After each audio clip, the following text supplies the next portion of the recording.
Welcome back to another episode of Harmonious at Lunch, the show that fuels your business success. I'm Brandon Gano, your host and guide through the world of harmonious business growth. Today, we're unlocking powerful strategies with industry experts to help your business thrive. If you're a business owner, entrepreneur, or executive, you are in the right place. Join me and our incredible guests today on the journey to clarity, growth, and success. It is time to revolutionize your approach to business. Let's dive in with another episode of Harmonious at Lunch.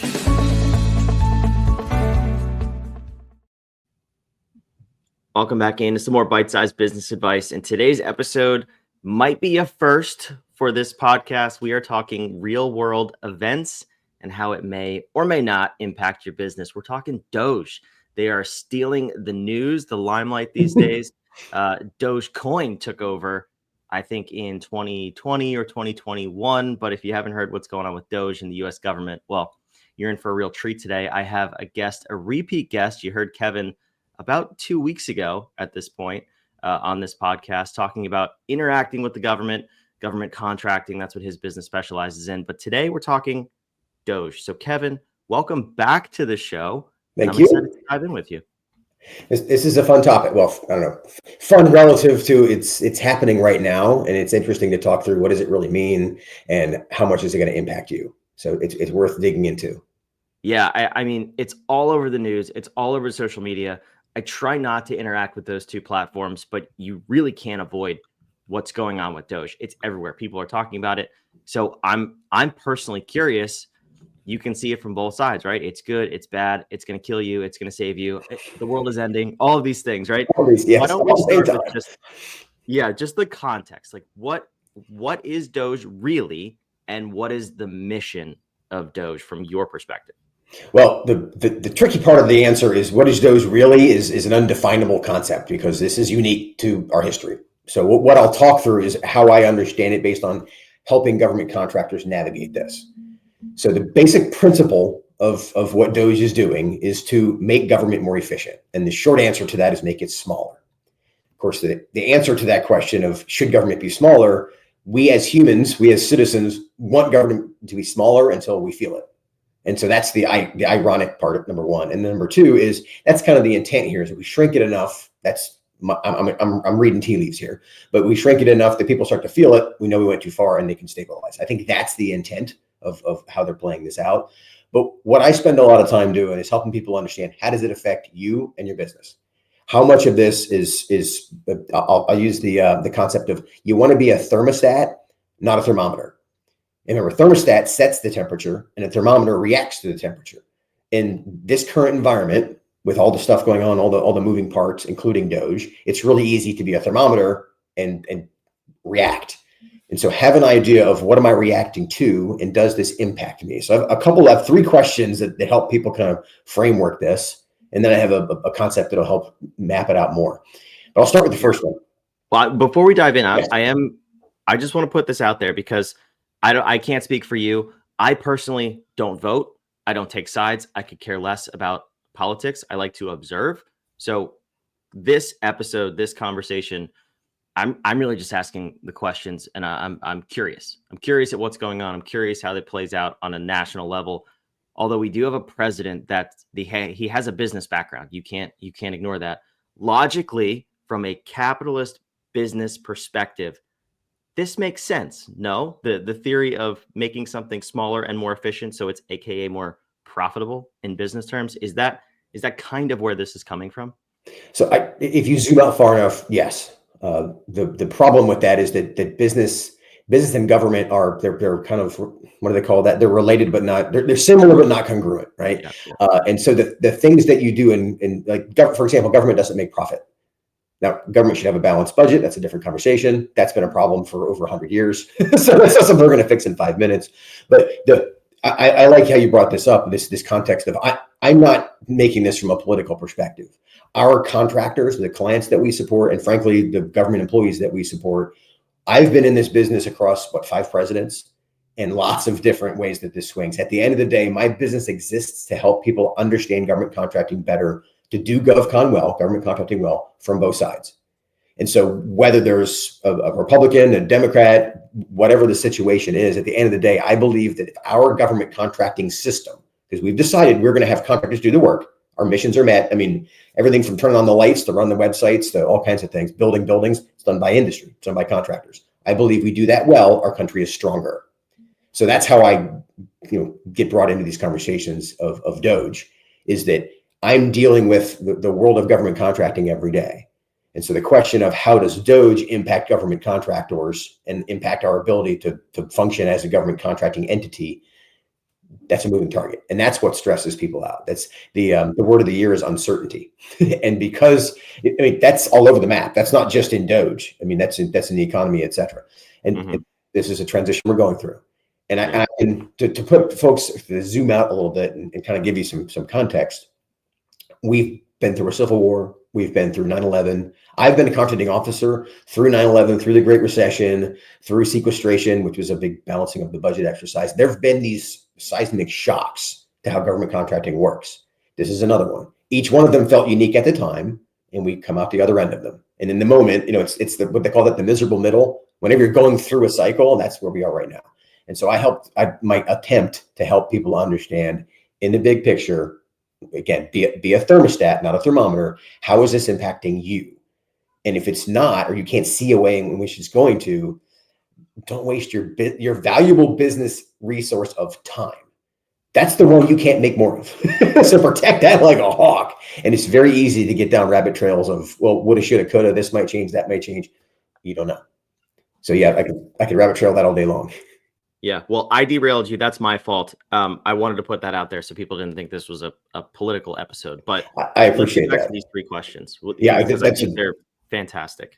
That's a really good point. I'm glad you brought me back to baseline. I got all excited to give everybody the meat here, but you need to baseline the idea of this isn't politics. This is understanding what you can do as a business.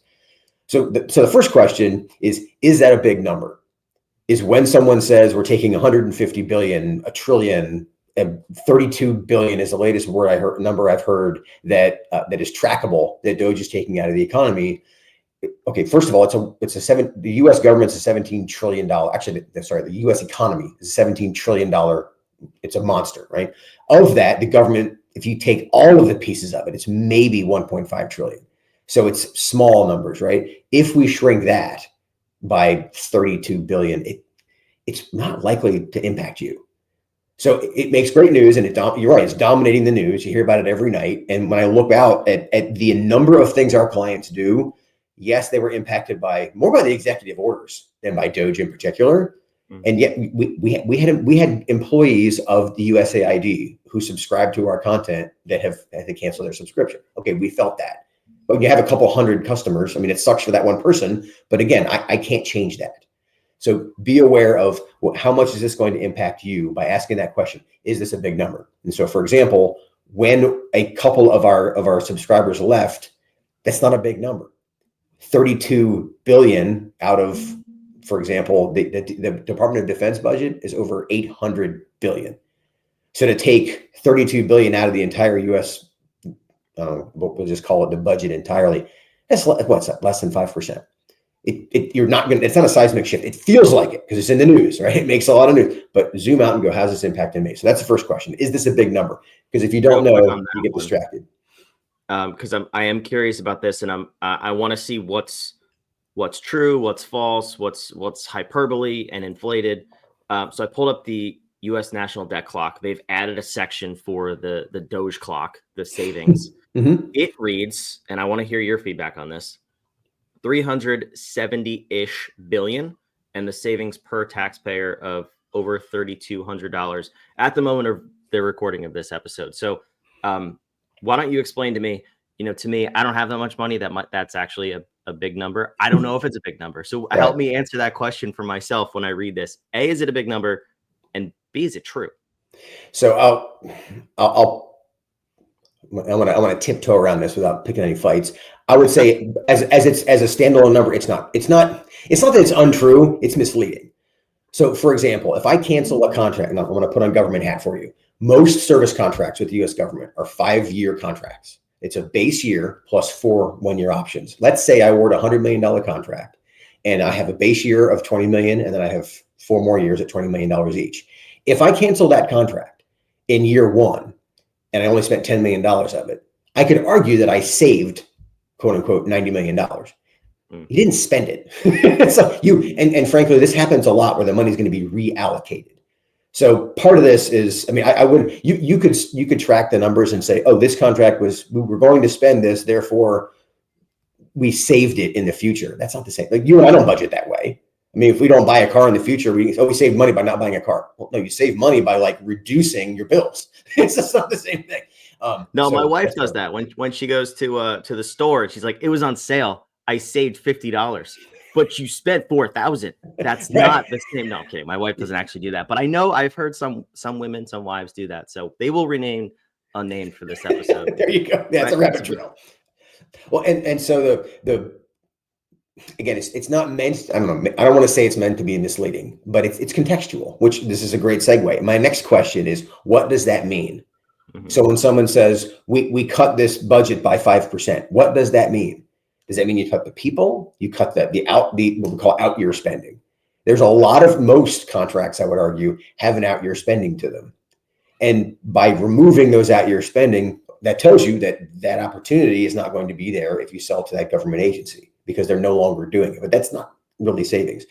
The other side of this is that a lot of contracts, there's a termination for convenience clause that's in every government contract, not every, but almost every government contract. And so when the government has the right to terminate a contract and say, poof, we are no longer going to pay for this work. Lots of those have come out. Like lots of contracts were terminated for convenience.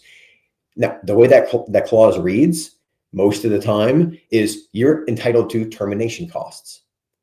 So here's what I mean by the news being a little bit squirrely. We had a client who they had a 1-year contract. It was terminated for convenience 2 weeks before the year was up. By doing it that way, they were actually entitled to termination costs, which is what it costs to get rid of these employees. You have severance packages. You have to terminate leases on buildings, all that stuff, right? You're entitled to those costs when the government turns off the contract. Well, in this case, those costs were more than the actual contract would have been. But it made great news to say that you canceled the contract. See what I'm saying? It's like that. It can be very, again, what does that mean?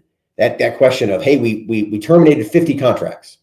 Okay, were they 2 days away from ending on their own? So there's a lot of nuance like that. And that's why it can be very easy to get sucked into the vortex of, well, what about this? What about that? And just take it with a grain of salt. There's an effort to shrink the government. That's all you need to care about at the ground level of your business until your contract gets canceled or gets terminated for convenience. Again, that's what we help our clients figure out how to deal with that. This doesn't impact you. In the future, it may impact you that if it's something that you used to sell to the government and they're no longer buying it, okay, that's a problem. But that's a business problem. I mean, that happens in the world. That's where your original question about running the government like a business, these are the kind of things of assuming a contract lasts forever and keeps getting renewed and keeps getting recompeted over and over again and going on forever. That shouldn't be a thing. That's what's been quickly changing.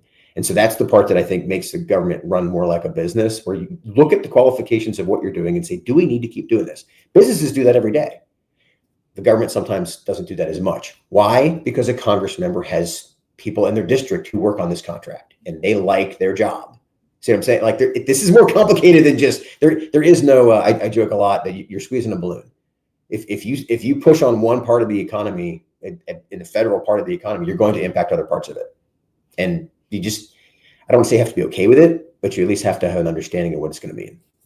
Yeah, I think you have to be aware is what you're saying. And the practice in and of itself, I think it's very good. I mean, people complain about whether it's federal government or local municipal government getting those contracts. I mean, I've been in industries, I've owned businesses in industries where I've bid on work, and you hear things like, oh, it's all about politics. It's who you know.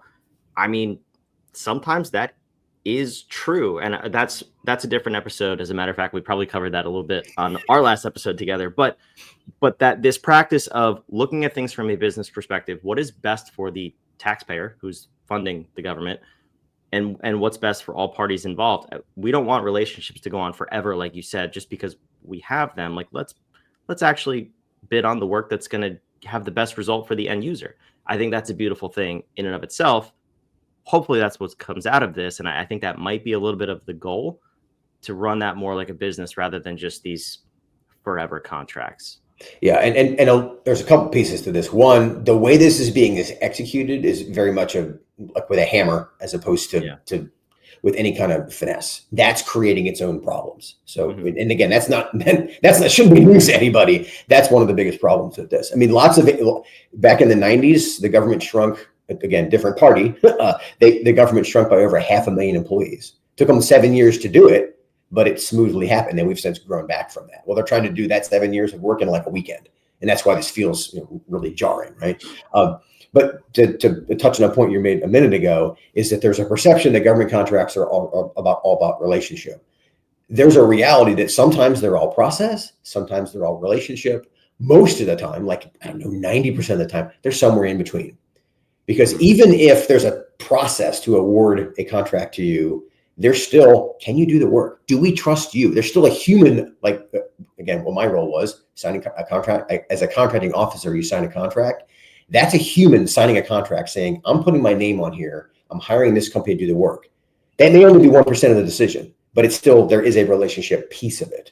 But there's also a process. And so that's a whole different, we have a whole podcast about that. Podcast episode 383 is called the process to relationship ratio, just on that idea of this is a ratio. And if you don't understand where you are in the process versus the relationship, this could be frustrating. And I think, to your point, that's one of the things that's happening right now. People think, oh, this is all relationship. Yeah, it's not all relationship, but there is a piece of that. Absolutely. Yeah. So what I'll do is I'm going to, Kevin, toss your website on the screen. He mentioned his podcast episode what'd you say? 383? 383. If you want to explore government contracting, and who knows, by the end of this episode, you very well might want to do that in your business. Go check that out. It's in the show notes description, wherever you're watching or listening. But Kevin, why don't we round this out? What's the third question we should be asking? The third item is, so we talk about, what does it mean? The third one is, how does it matter? How does it impact me? And I have a rubric to kind of help people understand how that works. And what I mean, these forces around government contracting, there are three basic forces that impact government contracting. One of them is competition. How much competition is there for the work that you want to do? The second one is how much communication is the government going to have with you? That's the relationship piece. Like, how much are they going to talk to you? The third one is how much regulation is involved. And that makes a triangle. And what's happening right now is the regulation side, we'll call that the bottom of the three sides of the triangle. That side is shrinking. So if you look at the triangle, imagine that the bottom side is shrinking. That means the other two sides are getting longer. That means the communication side and the competition side are getting longer relative to the regulation. So when DOGE comes in and shrinks the budget, shrinks the capability of some government agencies to award contracts, shrinks the regulation, that's a lot of what's going on that I'm dealing with day to day. That means that it could be, not that it is, but it could be easier, in air quotes, for you to be able to actually compete for government contracts. Now you have more companies coming in.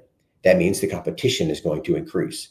That's how this could affect you. If you have government contracts, and let's say that they're not impacted by DOGE, like there's a lot of Department of Defense contracts. There are lots of contracts, frankly. I'm making up a percentage. I'm reading tea leaves, to be fair. I didn't research this. It's got to be 85 to 90% of contracts aren't impacted at all, other than just the uncertainty feel around them. But there's a lot of stuff that's not going away, right? I mean, most of our contracts weren't impacted at all. Most of our clients' contracts weren't impacted at all. So let's be real. But that regulation change, which DOGE is a part of, that is going to impact how the contracts are administered, how they're competed next time. That's what it means to you. So the easiest way to do this, look at that triangle and say, okay, if the regulation shrinks, does that increase the number of competitors? Does that increase the amount of communication I need from the government to understand what's going on? Do I need to build more relationships with contracting officers, with program managers, with government folks who this is what they do, the ones that are still there? Because there's some agencies all of their agencies are smaller to some extent. But the idea of understand how this impacts you. So those three questions of, is that a big number? And then what does it mean in context? Like one of the pricers I used to work with is a guy that specializes in doing government contract pricing. He used to joke about, sometimes you would get a number and it's an average phone number. The joke being, if you take phone numbers and average them, that doesn't tell you anything. So if somebody says, hey, we got 17 on this, what does that mean? It's like, it doesn't help me, right? So make sure you understand what it means. And then the third part is, how does this matter to your business? Understand how does the change in regulations impact you?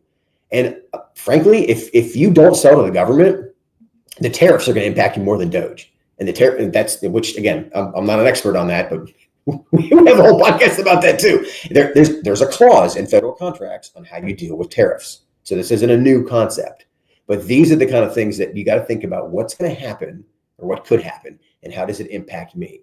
And so much of what DOGE is doing, they're shrinking the number of people, and they're shrinking a lot of the funding, and they're shrinking some of the regulations. What if you haven't felt it yet? You're probably not going to. Frankly, which I just thought of that just now. That's an interesting point. If you haven't felt the impact of DOGE yet, you're probably not going to in your government contracts. Yeah, I would have a feeling that the big obvious stuff they attacked first, and they've already found. What do you know when their contract expires? I heard it was end of May. So it's not a contract. This is all kind of pro bono. That's these are the kind of things that when you say what does DOGE do, they're not the government will often hire people to study stuff like this. That's not what's happening in this case. And so that's what makes this kind of squirrely of like, well, what exactly are they doing? That being said, I mean, again, the news says that Musk is going back to focus on Tesla. And frankly, a lot of the goals that they set out to do have started to be met. Mm-hmm. So there's a lot of momentum behind it. The bigger issue is we joke about, actually I shouldn't joke about it. We use the metaphor of the government is shaking the snow globe. The president is shaking the snow globe right now. Once he stops shaking the snow globe and the snow settles, then we can figure out, okay, what does the new version of government contracting look like? I can tell you from having been through these a few times, the basic concept of what government contracting is, which is government has decided contractors are better at doing things than the government. We decided that a couple hundred years ago. We continue to do that. The people who sign the contracts are contracting officers, and the funding for those contracts comes from Congress.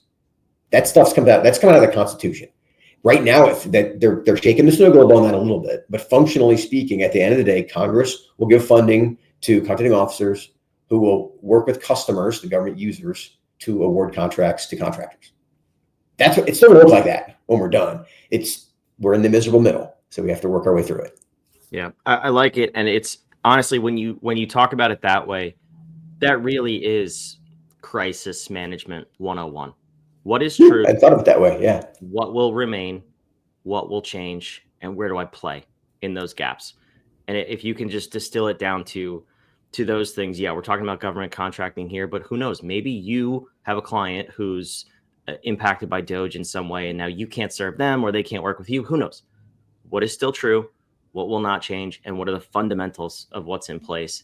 And I think if we can have that approach moving forward, the news becomes irrelevant. I hope the news becomes irrelevant because it's stupid. Why are we still watching the news? Kevin, do you watch the news? Not anymore. Oh, well, that's not totally true. I'm very selective in. I'll put out a plug. Marketplace, NPR. That's the one kind of news source ish because they're very much into the whole zooming out the overall economy.